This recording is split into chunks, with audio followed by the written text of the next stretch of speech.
Salve, salve, gente boa! Eu sou o professor Euclides, essa é a Escola Teófilos. Bem-vindos ao nosso canal. Hoje nós vamos iniciar mais uma lição. Vamos iniciar a lição sobre os Atos dos Apóstolos. Nós vamos fazer um estudo sobre o capítulo 2, do 1 ao versículo 13. Primeiro Pentecostes cristãos. Essa é a temática da lição de hoje.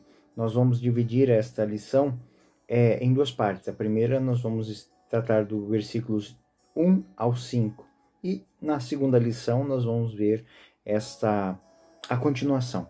Bom, gente boa, eu quero deixar aqui meu grande agradecimento a todos os nossos patrocinadores e colaboradores, de maneira especial você que está chegando pela primeira vez. Não deixe de se inscrever, de dar o seu like, seu dislike, de partilhar. E também a todos aqueles que fazem de maneira formal, os nossos colaboradores, de maneira especial, a professora Ana Lúcia Escapim e a senhora Márcia Aparecida Miguel Zeponi, ela que tem um centro de orientação teológica existencial, um centro de terapias. Eu deixo aqui embaixo o contato desse centro de terapias e também todo o material da aula de hoje. Bom, vamos à aula. O primeiro Pentecostes cristãos, Atos 2, 1, 13. Bom, o primeiro capítulo de Atos, ele é uma conexão com a obra do evangelista São Lucas, uma conexão com o evangelho. Por isso nós vamos falar dele nesse texto de fusão num outro momento. Ele tem, sim, o seu valor exegético, o seu valor teológico, mas nós vamos tratar isso em outro momento. Nós vamos tomar hoje o capítulo 2. E nesse capítulo 2 nós vamos fazer o nosso mergulho, né? Porque existe, nesse segundo capítulo, existe uma grande quantidade de imagens, de valores simbólicos para a teologia lucana e para a teologia da igreja. Porque, de fato, Pentecostes, para São Lucas, é o nascimento da igreja. Então nós vamos mergulhar nesse relato. A verdadeira história da comunidade começa com o evento Pentecostes. Porém, Lucas ele vai atribuir um novo significado à festa do Pentecostes, que pertence à tradição judaica, já vimos isso. O evento narrado por Lucas no capítulo 2, ele ocorre naquele dia da festa, e ele muda profundamente o significado da celebração, a ponto de que o texto de São Lucas se tornar modelo para a celebração litúrgica da liturgia cristã do Pentecostes. Lucas ele vai falar de no seu segundo capítulo, deste Pentecostes do ponto de vista cristão, sobre o qual não temos em outros ambientes da Sagrada Escritura outros dados, a não ser o que Lucas mesmo nos apresenta.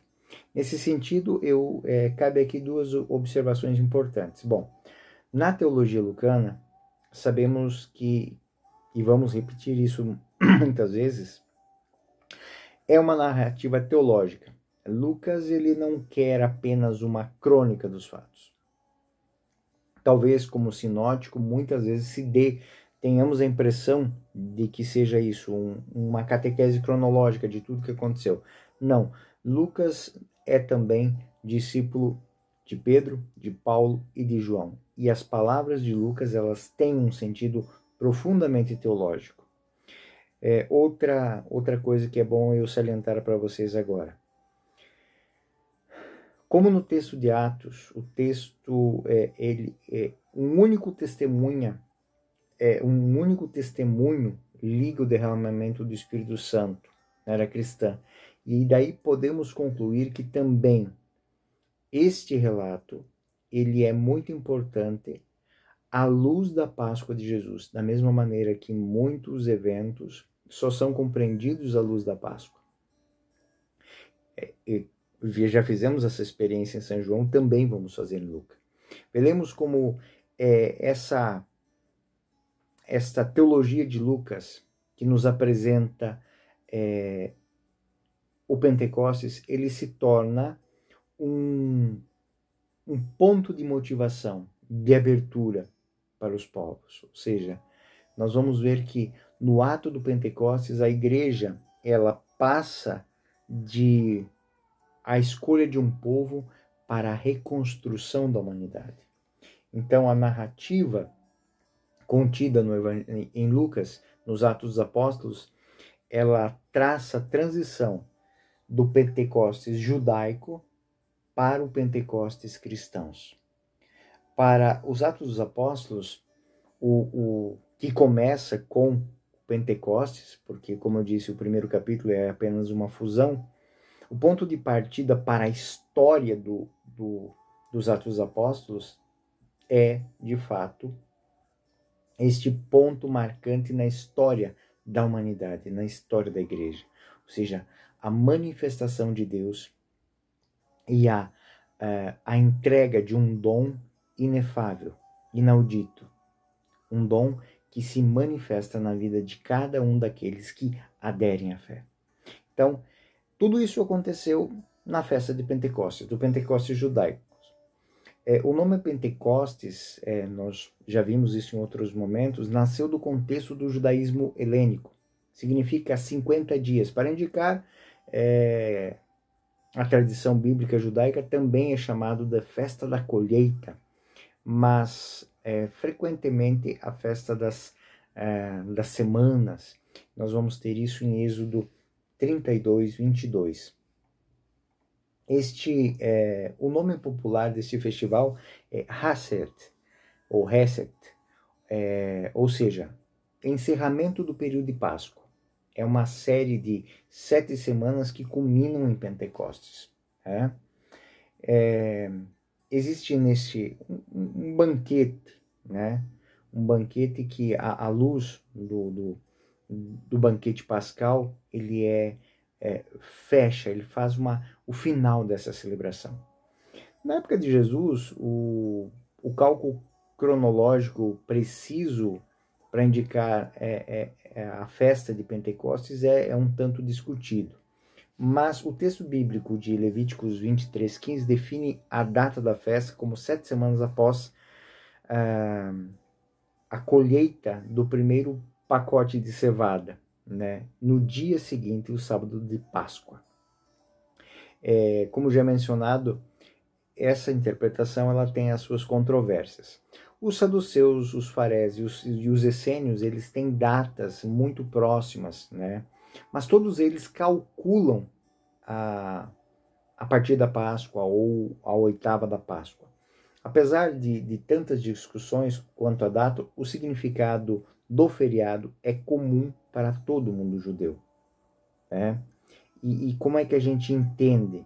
É uma festa agrícola, são os primeiros frutos, é a festa do dom. Foi historicamente apresentado ao mundo pelo próprio povo de Israel. Ele está ligado ao evento importante da vida histórica, né? Que não somente a festa das colheitas, mas há uma festa religiosa, que é o dom do Monte Sinai, o dom da lei, a lei que foi dada no Sinai. E de acordo com dados de Êxodo 19:3, os judeus que estavam fugindo do Egito chegaram no Sinai no 3º mês, ou o mês de Sivan, que é o mês em que Pentecostes cai. Então, o texto targumim, o texto palestino, acrescenta ao texto as indicações precisas da data presente da lei dos sinais, ou 7, o 6º dia de Sivan. Então, é um evento histórico que a tradição de Israel tem ligado à festa dos primeiros frutos. Então, na festa dos primeiros frutos, na festa da abundância, Deus dá um presente. Yahvé dá a lei no Sinai. E muitos outros documentos extrabíblicos também mostram que Pentecostes foi considerado a festa da renovação do pacto. É a festa da renovação do pacto com Deus. E é aqui que começa a ficar interessante dentro da teologia de São Lucas. Essa interpretação da festa de Pentecostes, então, como é testemunhada também num jogo linguístico que existe nos textos, né? Sabaoth, ou Sabuot, e Sebuot. Então, a semana dos juramentos, a semana que se renovam os juramentos, a fim de indicar que no Pentecostes, na semana de Pentecostes, é o tempo indicado para renovar os compromissos assumidos por Deus e pelo povo, assim, com Deus e com o povo. Assim, no início dos anos 30 da nova era, a comunidade judaica celebrou Pentecostes, o dom da lei. Embora todas essas nuances que acabamos de falar, elas existam até hoje. Lucas se refere ao quadro simbólico evocado pela festa de Pentecostes. Então, esse valor ele tem para Lucas, por quê? Porque ele faz menção a esse sinal, esse Sinai, ou seja, esse dom. E ele apresenta como arquétipo para a comunidade, que interpreta os acontecimentos a partir do quadro simbólico, rico de uma teologia, e o Pentecostes cristão passa a ser a festa do novo pacto, da nova lei, a festa do Espírito Santo. É muito bonito isso. E aí, a exegese de cada versículo vai nos dando nuances que são muito importantes para a nossa vida. Nós somos cristãos, nós recebemos no batismo o dom do Espírito Santo. E o Espírito Santo que nós recebemos no batismo não é um Espírito Santo de segunda categoria, é o mesmo Espírito Santo recebido em Pentecostes pelos apóstolos, por aqueles que estavam reunidos naquela sala do alto. É o Espírito Santo que se manifesta em nós. E aí nós devemos entender que as cenas e os sinais, as palavras com que é relatado esse momento podem muitas vezes parecerem estranhas, né? Porque talvez muitos batizados não tenham essa experiência. E aí que vem o questionamento: por que não tem? Porque essa experiência é uma experiência que se dá em comunidade. Todos estão ali, todos recebem, todos estão juntos. E aquilo que é dado a cada um é dom de todos. E talvez o que nos vai fazer entender no final dessa reflexão sobre os Atos dos Apóstolos, neste capítulo em especial, é o valor para a eficácia deste dom de estarem reunidos, estarem um ombro a ombro, fortalecendo-se do Espírito que emana da comunidade em cada um. Então, no capítulo 2, no versículo 1, chegando o dia de Pentecostes. É como que um namoro que eu espero para me encontrar. Chegou o 50º dia. A contagem ela foi terminada. Ou seja, o tempo, a plenitude do tempo chegou. Eu me encontro aquilo que eu espero. Então, chegando o dia de Pentecostes. É um namoro. O autor ele relembra o significado de Pentecostes, fazendo menção à sua origem, ou seja, o grande valor que aquelas pessoas davam a esta festa que era esperadíssima. Chegou a hora. Então, agora é um espaço que nós nos separamos da Páscoa e agora nós vamos abraçar Pentecostes. Esse espaço entre Páscoa e Pentecostes, ele é preenchido, ele é completado. Chegou. Com isso, Lucas nos diz que a plenitude da festa está realizada, ou seja, a plenitude da Páscoa se concretiza. Nós vamos ver isso porque essa forma se repete também em Lucas 9, versículo 5, que marca o início da jornada de Jesus para Jerusalém. Versículo 51 do capítulo 9, chegando o tempo em que Jesus havia de ser arrebatado deste mundo, ele resolveu se dirigir a Jerusalém. Então, essa forma que se repete agora, ela é decisiva para a igreja. Por quê? Porque é a hora da igreja, é o momento da igreja. Chegou o tempo da igreja. Ou seja, o que havia sido anunciado por Deus agora está sendo realizado em plenitude. A fórmula de Lucas 9:51 reafirma Atos 2:1 e marca um momento decisivo na história da salvação. O início do drama pascal e o início do drama eclesial. Ou seja, 9:51 o início do drama pascal, ou seja, Jesus sai e vai a Jerusalém. Agora a igreja sai porque chegou o seu tempo e vai para o mundo. É bonita essa imagem. Chegando o dia de Pentecostes, estavam todos eles reunidos no mesmo lugar. Aqui que eu digo que São Lucas faz questão de enfatizar isso aqui, porque esse é o detalhe que muitas vezes falta à vida cristã. Estavam todos eles reunidos no mesmo lugar. O Espírito Santo que será derramado na igreja é um dom comum dado a cada um. É muito empolgante o que eu vou dizer. Verdadeiramente as comunidades, elas se alimentam da comunhão. Nós comungamos. E a comunidade só é frutuosa em dons, em serviços, em carismas quando ela está unida. Uma comunidade dispersa, uma comunidade dispersa, ela não vive profundamente esta experiência pentecostal, no bom sentido, de Pentecostes presente se manifestando. Então, quem são esses todos estavam ali? Os 120 da eleição de Matias, de Atos 1, 15 e 26, né? Embora esse texto, como depois a gente vai estudar, ele é um encaixe, ele foi adicionado ali.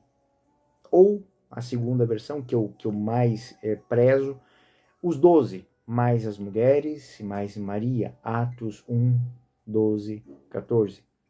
Esta é para mim a melhor hipótese, ou seja, em paralelo de Atos 2, 1, 2 e de está em Atos 13, 14, onde ele diz que havia Pedro, João, Tiago, André, Felipe, Tomé, Bartolomeu, Mateus, Tiago, Tiago filho de Alfeu, Simão, o Zelota e Judas de Tiago.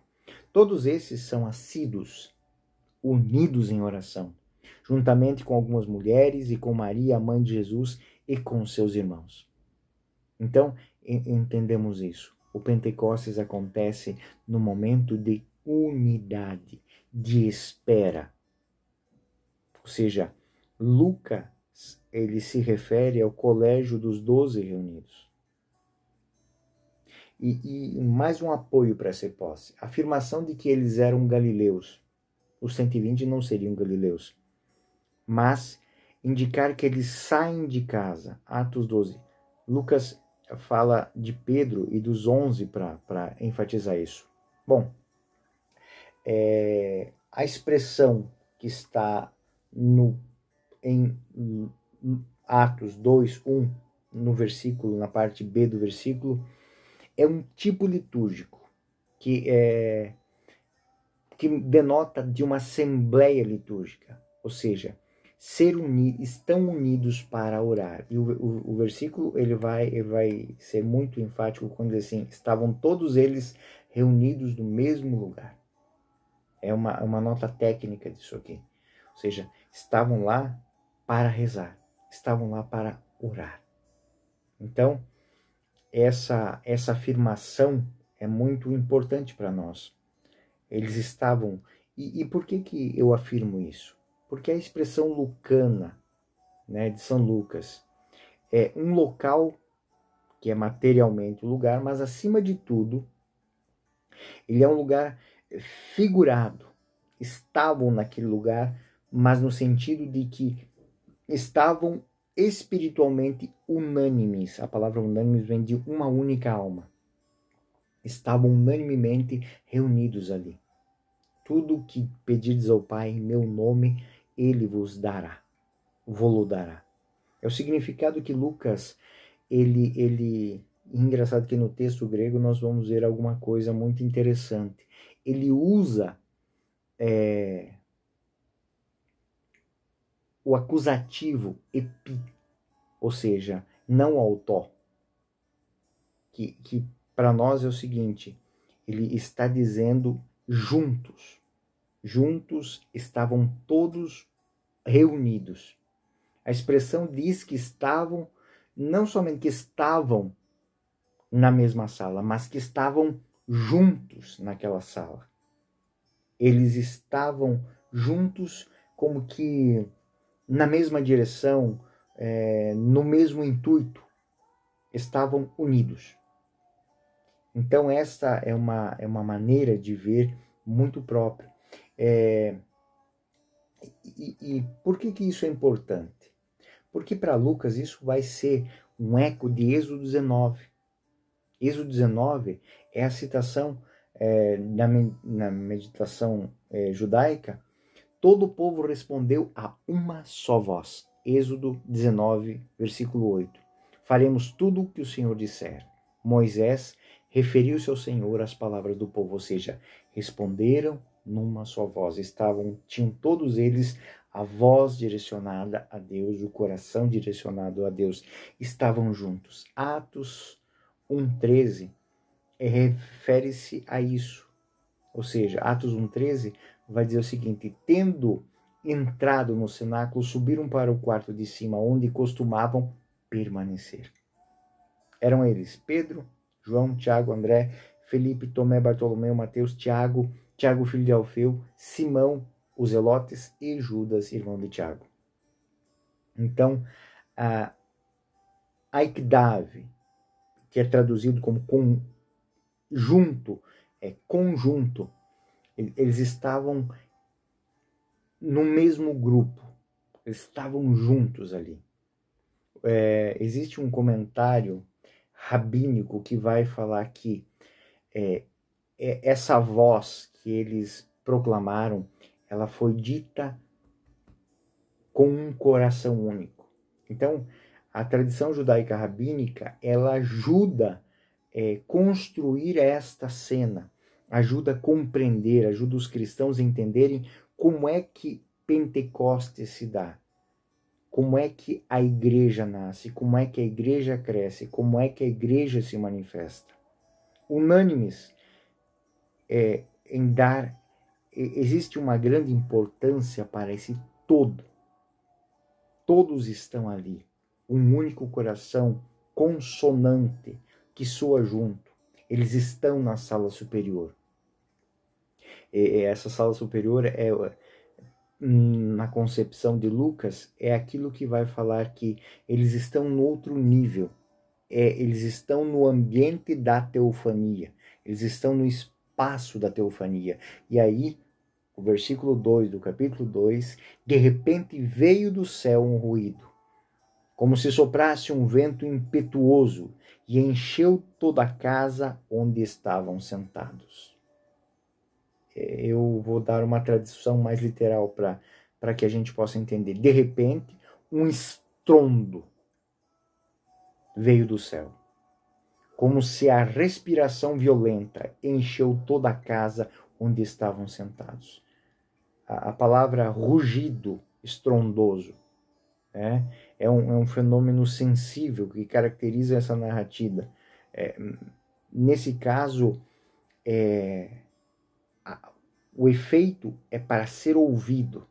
O texto grego relata um estranho trovão, um estrondo, um barulho estrondoso. E assim, o barulho é o primeiro ponto, o primeiro acorde dessa cena. O uso de rugido estrondoso no Novo Testamento, né? Lucas 21, 25, o Evangelho de São Lucas 21, 25. Haverá sinais no sol, na lua, nas estrelas, na terra. Aflição e angústia irão apoderar-se das nações, pelo rugido estrondoso do mar e das ondas. Lucas 21 é um discurso apocalíptico. Haverá sinais no sol. Esse rugido estrondoso é para indicar as ondas do mar. Hebreus 12, 18. Em verdade, não vos aproximastes de uma montanha palpável invadida por fogo violento, nuvens e trevas, tempestade. Versículo 19 do mesmo capítulo 12. Som da trombeta, aquele rugido estrondoso que os que ouviram suplicaram que ele não falasse mais. Hebreus 12, 19, esse rugido estrondoso indica o som da trombeta no Sinai. Então, nos versos do autor de Hebreus e nos versos, nós vemos que eles fazem paralelos com o Sinai. É o mesmo Deus que fala. A cena de Jesus sendo batizado quando uma voz vem do céu, um ruído estrondoso vem do céu. É um contraste do pacto com o Sinai, com a teofania em Jesus, e agora essa manifestação. Esse rugido estrondoso evoca precisamente o contraste de Hebreus. Ou seja, ele leva em conta a exegese judaica. Ou seja, o mesmo Deus que rugiu no Horebe, que rugiu no Jordão, agora está rugindo na igreja. Do fogo veio uma voz do céu, e a chama foi transformada numa linguagem. E aqui nós vamos para o segundo estágio. Primeiro, o som, ele se faz ouvir. Depois, esse som materializa. Ou seja, esse som se torna um fogo. E este fogo pode ser visualizado. A história mostra que este som que vem do céu, ou seja, do mundo de Deus, é um fenômeno descrito por Lucas, como disse, no batismo de Jesus.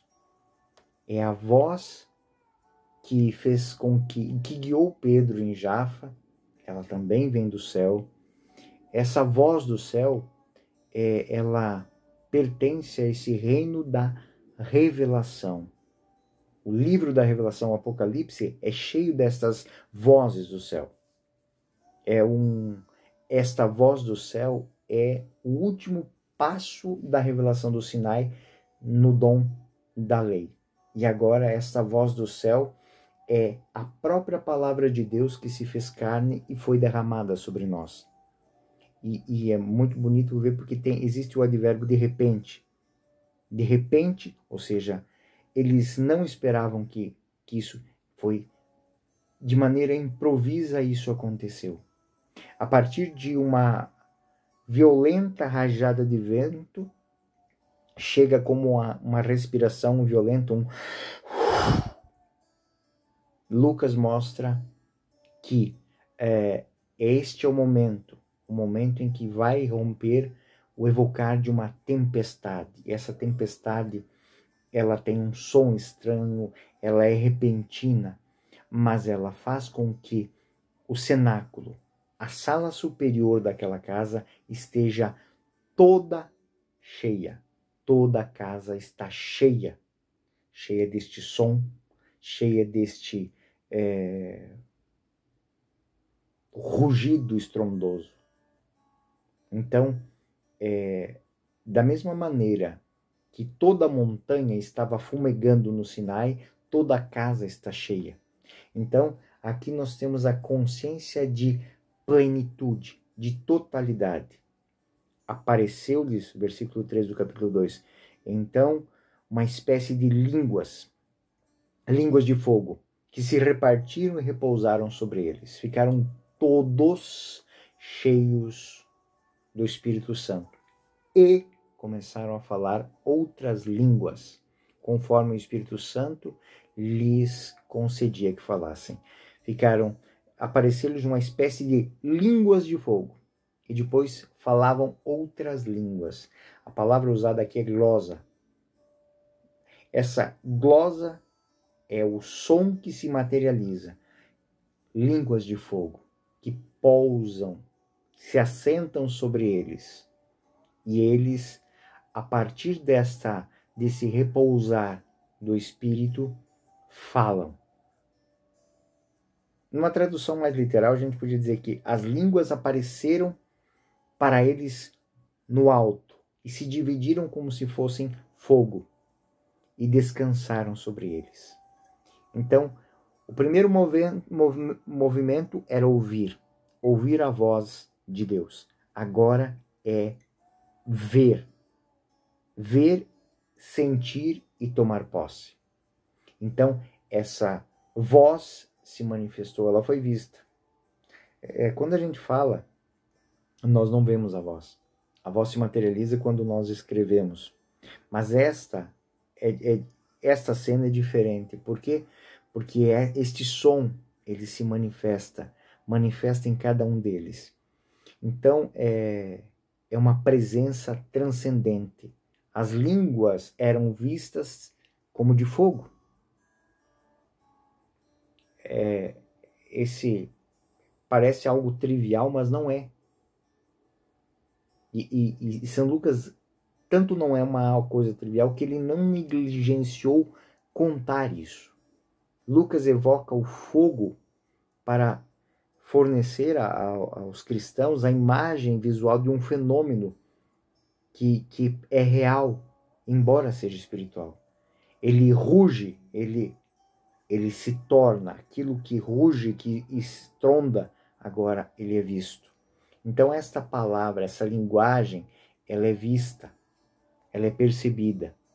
Então, o único apelo teológico, a narrativa lucana aqui, é o evento do Sinai. É onde o fogo tem o papel notável de manifestar Deus.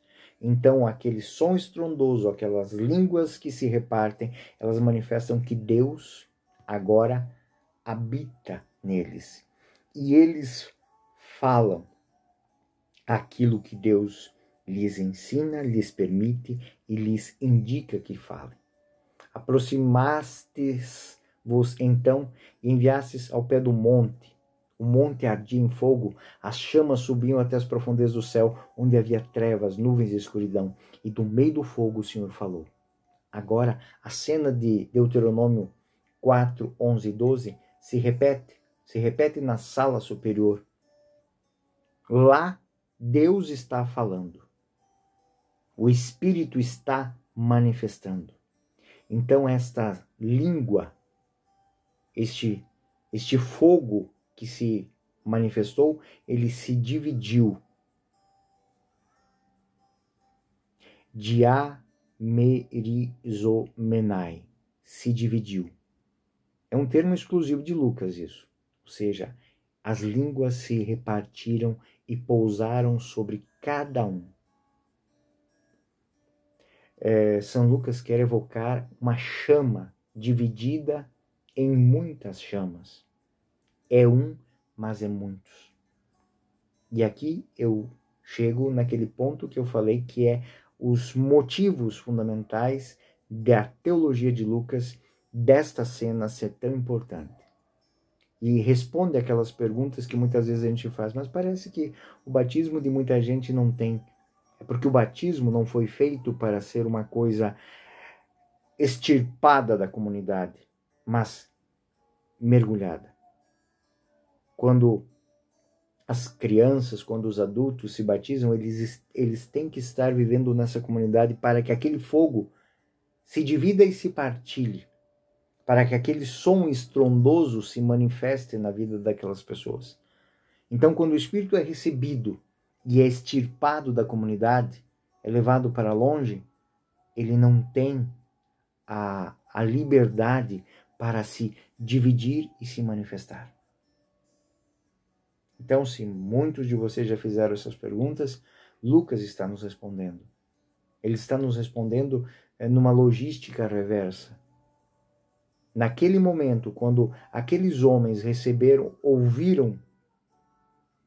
viram aquele vento, ouviram aquele som estrondoso, aquele vento que se dividiu e se manifestou em fogo e se dividiu sobre eles, eles estavam unidos àquele fogo e aquele fogo os unia. E eles falavam cada um numa língua diferente, mas não é esse o grande segredo.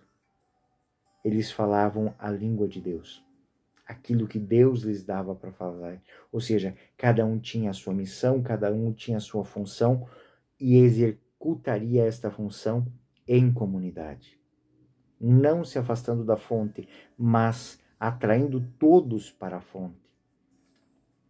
Esse simbolismo é claro. O fenômeno ocorreu no Sinai. Existem algumas traduções no Talmud que são muito interessantes, porque eles dizem que no Sinai também houve uma manifestação de fogo que se dividiram em 7 línguas de fogo e que se manifestaram nas pessoas e se dividiram em 70. Então, as 70 línguas. A origem das línguas da humanidade para os judeus é essa, ou seja, é uma manifestação de Deus. É uma manifestação de Deus. As línguas aparecem para eles no ato do dividir-se e descansam sobre eles. Não é eles que escolhem, elas repousam, elas se assentam sobre eles. Então, a cena, mais uma vez, tem um grande valor simbólico. Não é uma descrição simples aqui. Ele usa um verbo muito singular. Ou seja, as línguas se dividem e se tornam várias línguas, mas estão presentes em cada um. Ou seja, a língua, essa língua, ela carrega dentro de si todos os dons, mas ela é dada para a comunidade, mas confiada a você. Cada um para cada. O Espírito Santo se localizou em cada um dos presentes. Lucas está interessado em enfatizar que o fato de eles estarem reunidos é o motivo que preparou a vinda de Pentecostes. E o fato deles permanecerem unidos faz com que a eficácia desse Espírito Santo ela seja comprovada. Então, todos eles estavam cheios do Espírito Santo e começaram a falar outras línguas conforme o Espírito Santo lhes concedia que falasse. Mais uma vez ele enfatiza, pantei, todos. Então, parece que é um jogo de palavras, mas é muito importante porque a casa onde estavam, ela estava cheia. Essa é uma metáfora visível. Mas quando o Espírito senta sobre cada um deles e eles são preenchidos, então não é mais a casa que está cheia, mas é cada um que está cheio. Então é uma realidade invisível. E aqui nós temos toda a teologia do batismo. Nós derramamos a água sobre a criança, nós vemos ela limpa, ela purifica, mas ela preenche de algo que não é visto. A água cai fora, mas o Espírito permanece dentro. Lucas, depois de descrever esses sinais, essas metáforas, esses símbolos, trovões, chamas, ele introduz que esta manifestação, ela é a prova da presença real. Estar cheios do Espírito Santo é uma expressão querida por Lucas, e ela é tão querida que ela se encontra nos evangelhos do Espírito da infância, quando Maria, o anjo, é cheia do Espírito Santo. O Espírito Santo virá sobre ti, né? O episódio do anjo enviado a Zacarias, o Espírito Santo que preenche o ventre da mãe, o encontro de Elizabeth com Maria, em Lucas 1,14. O Espírito Santo fala através de Isabel. Jesus está cheio do Espírito Santo e vai para o deserto, parte para a Jordânia. Em Atos, há episódios envolvendo Pedro, Paulo, Estevão, Barnabé, os apóstolos, os discípulos em Antioquia, cheios do Espírito Santo. Assim sendo, percebemos que sempre no início existe essa missão evangelizadora. Sempre descobrimos que a igreja, ela parte desse derramar do Espírito Santo. De fato, a igreja é a ação do Espírito Santo. Ela se dá em comunidade. Então, na linguagem de São Lucas, essa linguagem típica, ele vai mostrar que o Espírito Santo, Pentecostes, é a arqué, o ponto de partida espiritual, a origem da igreja. Ela está fundada no Espírito Santo. Bom, nós chegamos ao final desta lição de hoje, estamos focados nessa imagem. Essa imagem do Espírito, do som estrondoso. Mas E já dando para a próxima, nós vamos nos fundar sobre uma outra coisa, cheios do Espírito Santo. E aqui nós vamos tomar a imagem daquilo que enche a água. Então nós vamos tomar isso em Lucas 2, capítulo 6, até o versículo 6 ao versículo 13. Bom, eu sou o professor Euclides, essa é a Escola Teófilos. Até a próxima, fiquem com Deus e a paz esteja convosco.